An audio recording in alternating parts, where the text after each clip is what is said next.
5, versículo 17, que diz assim: orai sem cessar. Amém?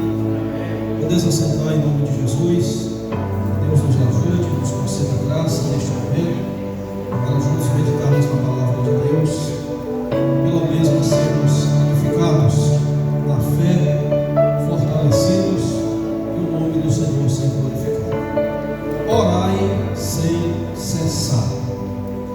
Meus amados e queridos irmãos, na ordem de tempo, ordem cronológica, muito provavelmente esta aqui foi a segunda carta escrita pelo apóstolo Paulo, conforme a ordem de tempo. Paulo escreveu a carta aos Gálatas e posteriormente escreveu a segunda carta, a primeira carta aos Tessalonicenses.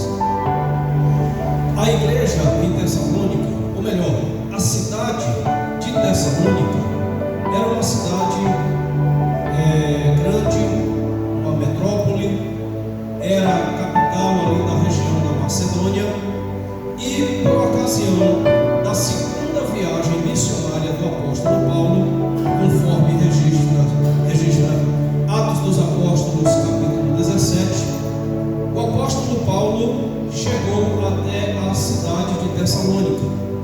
E o texto sagrado de Atos dos Apóstolos, capítulo 17, diz que por um período de 3 sábados, Paulo disputava com os judeus religiosos ali naquela cidade, nas suas sinagogas. E o trabalho apostólico naquela cidade foi frutífero. Bastou apenas 3 semanas para ali o apóstolo Paulo, juntamente com seus colaboradores, seus cooperadores, fundarem uma igreja profícua, fundarem uma igreja que no início desta carta nós vemos o próprio apóstolo Paulo testificando e testemunhando da fé desta igreja. Porém, nós sabemos também pelo registro de Atos dos Apóstolos que logo após o trabalho do apóstolo produzir resultados, veio, obviamente, com isso, a perseguição por parte dos judeus. E o tempo ali do apóstolo Paulo foi somente essas 3 semanas que ali passou anunciando a ressurreição em Cristo Jesus. Por conta da perseguição, o apóstolo Paulo teve que ir para a cidade próxima, a cidade de Bereia. O texto sagrado de Atos também diz que ao chegar naquela cidade, os bereanos foram mais receptivos à palavra. Logo depois, a perseguição também chegou lá em Bereia. E o apóstolo Paulo seguiu para Atenas e posteriormente para a cidade de Corinto. Porém, quando o apóstolo Paulo estava ali na cidade de Corinto, ele envia Timóteo para supervisionar o trabalho que ali tinha sido iniciado na cidade de Tessalônica.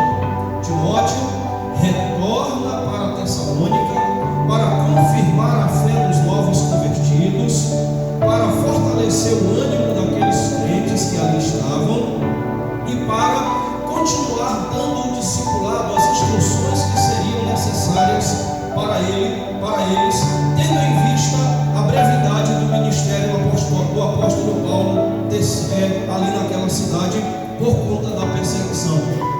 O jovem Timóteo, depois, o cooperador do apóstolo Paulo, ele volta para onde Paulo estava, levando as informações desta igreja, desta comunidade de crentes que ali estava nesta cidade. E com base naquilo que ouvira por parte de Timóteo, o apóstolo Paulo se debruça a escrever sobre a inspiração do Espírito Santo para orientar estes crentes, para fortalecer o ânimo de cada um deles e também até tecendo um elogio a respeito da fé que estes crentes ali estavam demonstrando, pois o apóstolo Paulo diz que a fé dos crentes ali em Tessalônica tornou-se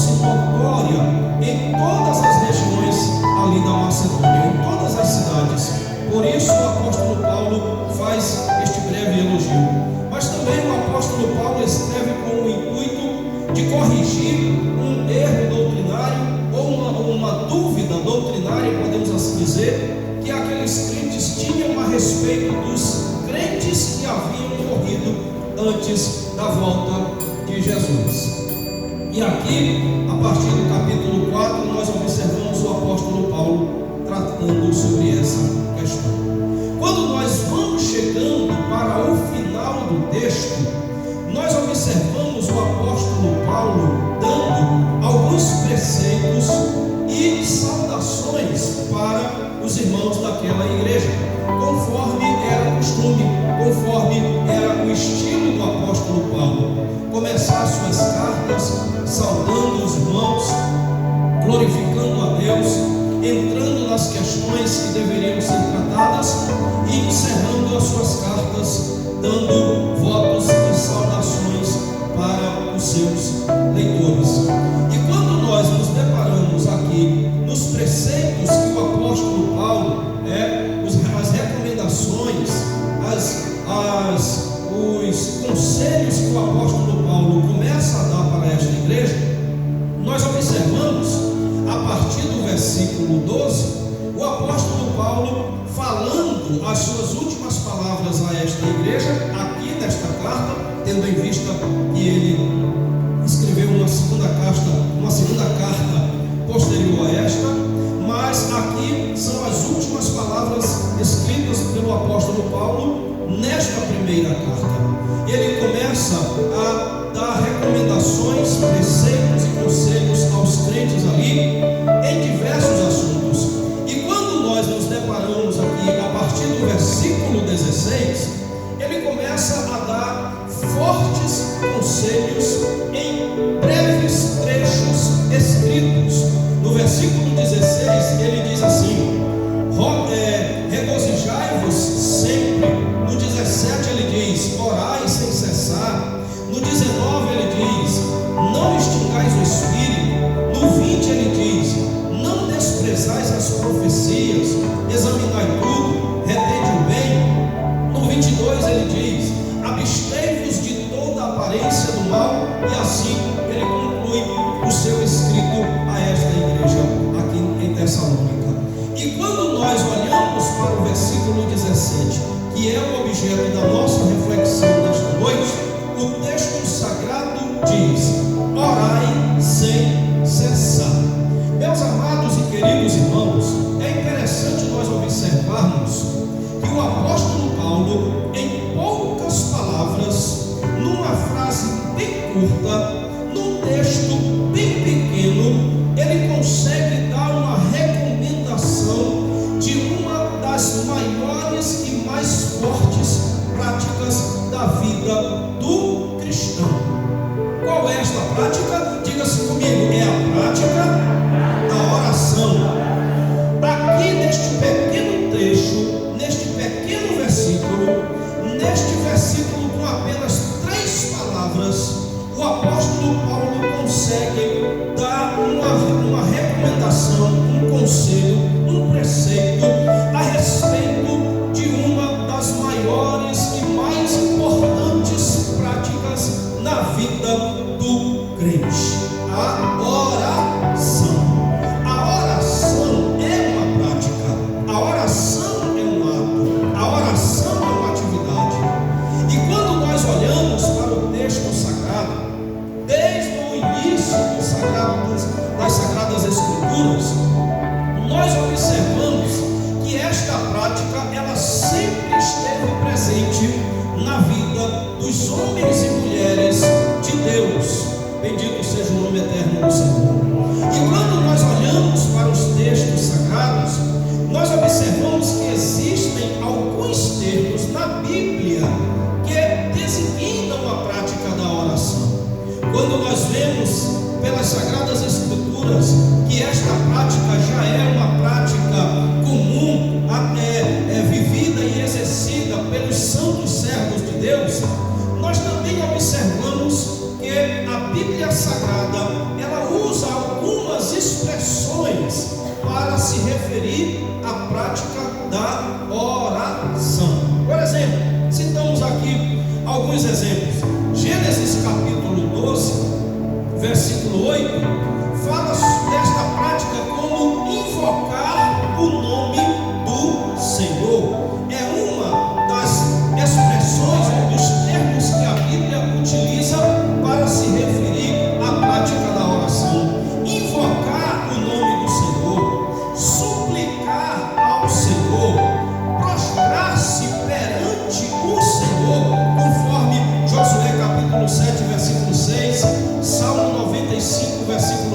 vezes.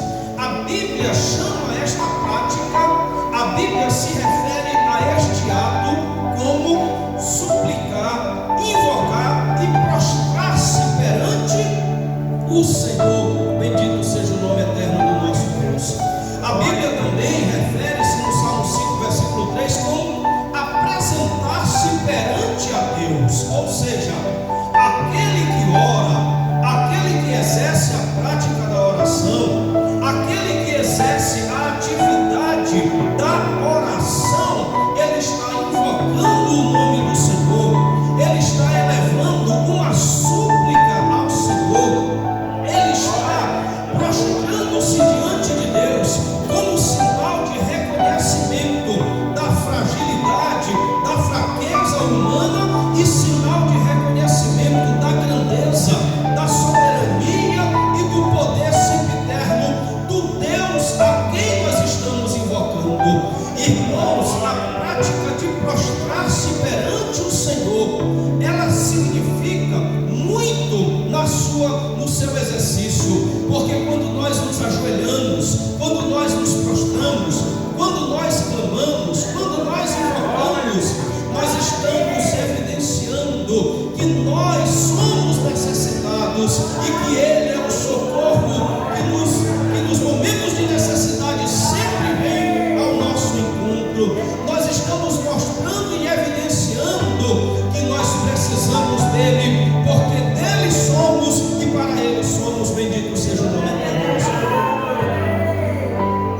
Apresentar-se perante o Senhor, bendito seja Deus.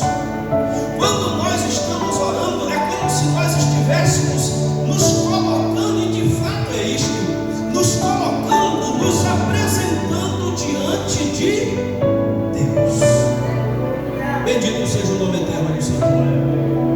Por isso o apóstolo Paulo, na sua recomendação, nas recomendações finais, nesta carta, versículo 17, ele diz: orai sem cessar.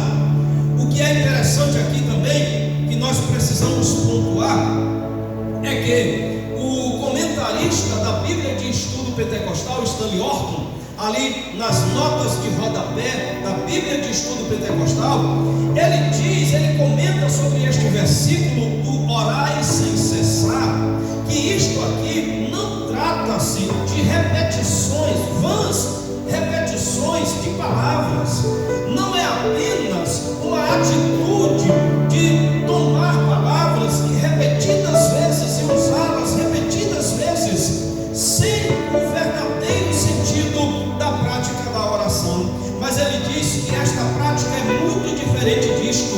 Quando ele comenta este versículo, ele fala que orai sem cessar, quer dizer que nós estamos abertos e disponíveis para o exercício da prática da oração constantemente, em qualquer situação, em qualquer circunstância, independente de qualquer que sejam os fatores externos e internos. Mas isto quer dizer que o cristão, ele está disposto a qualquer momento louvar, buscar a Deus através desta salutar prática na vida do cristão, que é orar sem cessar.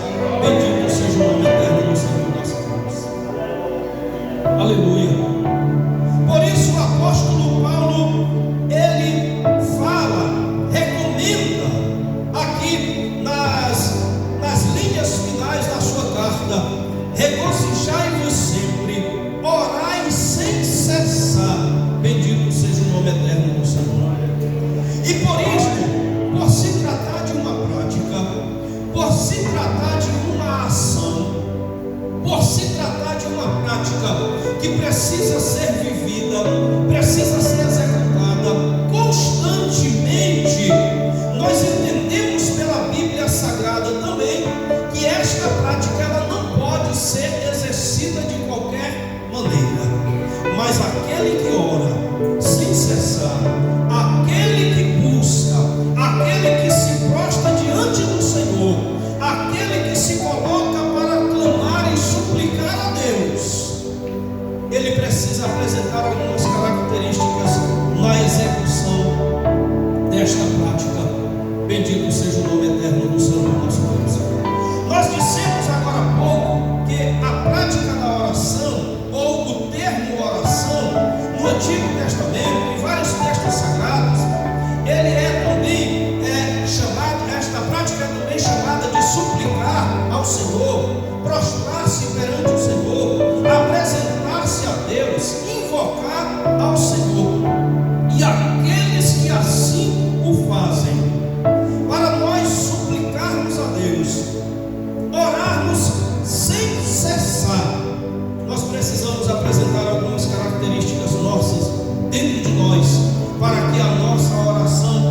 tenha eficácia.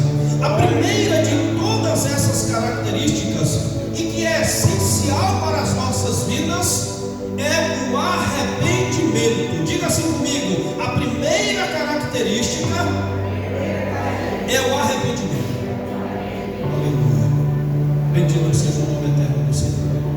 Quando nós lemos o texto conhecido de todos, de 2 Crônicas, capítulo 7, versículo 14, nós observamos o próprio Deus falando quais seriam as condições para que a oração fosse o quê? Ouvida. Para que o clamor fosse o quê? Atendido. Para que a súplica pudesse chegar diante dele. Vamos ler aí? Quem já leu aí? Quem já encontrou? 2 Crônicas 7,14. Todos nós conhecemos, mas nós precisamos ir aí devagarzinho, passo a passo, termo por termo, dentro do versículo sagrado da palavra de Deus. Vamos lá, quem encontrou aí pode ler o texto sagrado. Como é que diz? E se o meu povo, não é isso, que se chama pelo meu nome, qual é a primeira característica aí? Se humilhar, não é isso? Observe que dentro do texto sagrado aí deste versículo existem alguns passos para que a oração seja respondida. Ali Deus está falando, dizendo: olha, se porventura o povo me abandonar, o povo se voltar para os ídolos, eu cercar os céus, fechar os céus, não tiver mais chuva, não tiver mais plantação, se tudo começar a dar errado, se o inimigo vier sobre ele, mas se porventura o meu povo se humilhar, bendito seja o nome eterno do Senhor. Humilhação é sinônimo de arrependimento. Quando nós oramos, quando nós clamamos, quando nós buscamos a Deus, nós estamos invocando ao Senhor, estamos nos prostrando diante de Deus, estamos invocando ao Pai, estamos cada vez mais buscando a sua santa e doce presença. Bendito seja o nome eterno do Senhor. Por isso o Senhor diz assim: se o meu povo que se chama pelo meu nome se humilhar, orar, buscar a minha face e se converter dos seus maus caminhos, bendito seja o nome eterno do Senhor. Arrependimento. Bendito seja Deus. Arrependimento. O apóstolo Paulo, ele fala, vamos ler aí, a segunda característica também para a nossa oração alcançar a graça do trono de Deus. Filipenses, capítulo de número 4, bem pertinho aí da carta que nós estamos estudando, capítulo 4, versículo 6, ele diz assim: não estejais inquietos por coisa alguma, antes as vossas petições sejam em tudo conhecidas diante de Deus, pela oração e súplicas, com ações de graça, manifestação de gratidão a Deus. Meus amados, quando nós oramos, quando nós clamamos, quando nós suplicamos, nós estamos exercendo a prática da oração, e esta prática ela precisa estar acompanhada do arrependimento, mas ela também precisa estar acompanhada da gratidão ao Senhor. Quem ora com gratidão a Deus. Quem ora sem cessar, busca a presença de Deus com um coração contrito, com um coração quebrantado, arrependido, porque sabe que Deus é misericordioso. Por isso nós clamamos e buscamos a presença de Deus. Quem tem arrependimento no coração para clamar a Deus, adore ao Senhor. Quem tem gratidão, oremos sem cessar diante de Deus. Aleluia. É necessário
tinha como característica o quê?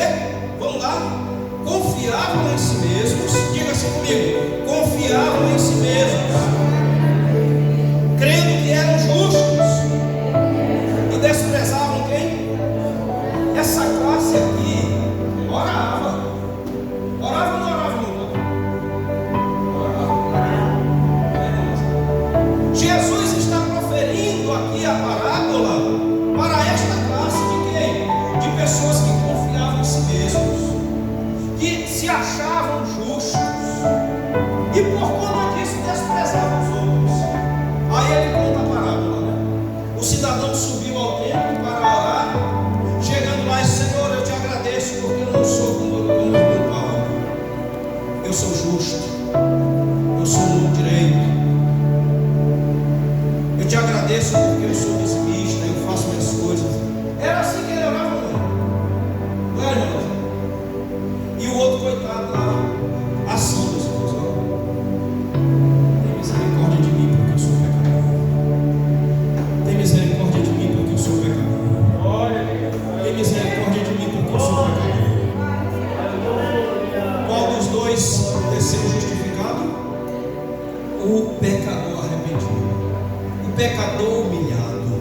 É por isso, meus amados e queridos irmãos, que quando o apóstolo Paulo diz para nós orarmos sem cessar, nós devemos e precisamos cada dia mais exercer essa prática com arrependimento no coração, com gratidão a Deus, com obediência ao Senhor e com humildade diante de Deus, para que as nossas orações consigam chegar no trono da graça do Senhor, e assim cada vez mais nós vivermos a prática da oração, orando sem cessar. Bendito seja o nome eterno do Senhor. Outro fator imprescindível para quem vai orar sem cessar e que precisa ter também, é até redundante falar, mas é a fé. Hebreus capítulo 11, versículo 6. Todos nós conhecemos bem este texto, que diz que sem fé é impossível agradar-lhe, porque é necessário que aquele que se aproxima de Deus creia que Ele existe e que é galardoador dos que o buscam. Amém?